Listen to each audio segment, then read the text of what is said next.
Паўлаўскія падпольшчыкі зрабілі шмат для разгрому ненавіснага ворага. Яны перадалі партызанам сотні адзінак баявой зброі, боепрыпасаў, медыкаментаў. Больш за 60 чалавек накіравалі ў партызаны. Даводзілася падпольшчыкам ратаваць і сем'і савецкіх патрыётаў. Так была выратавана сям'я партызана Паўла Івановича Леанарда. Нялёгкім быў яго шлях у атрад народных мсціўцаў. Калі немцы напалі на Польшчу, ён служыў пад Варшавай у польскай арміі.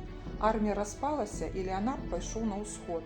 І толькі ў кастрычніку дабраўся да Бескупцоў, дзе яго чакалі 3 маленькія дачкі і жонка. Радасць сустрэчы з імі была вялікая. Мянялася ўлада. Людзі яму даверылі яе паўнамоцтвы. Ён стаў старшынёй бескупцоўскага сельсавета.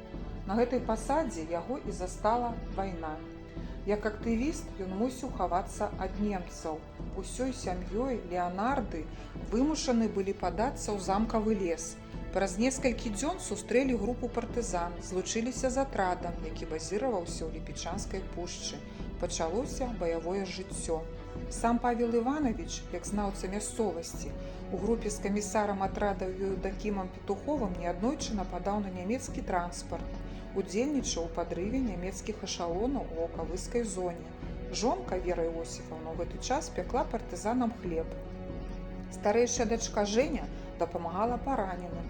Чым магла, дапамагала дарослым і сярэдняя дачка Рая, а самая малодшая, 7гадовая Ліля аднойчы паспела папярэдзіць партызан аб набліжэнні немцаў.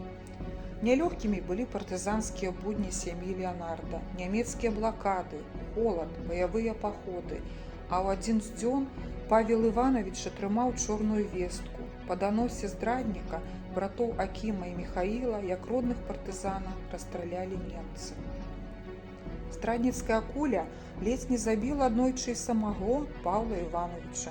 У партызанскай характарыстыцы Паўла Івановича Леанарда запісана: 25 верасня 1943 года прыбыў партызанскі атрад імя Калініна.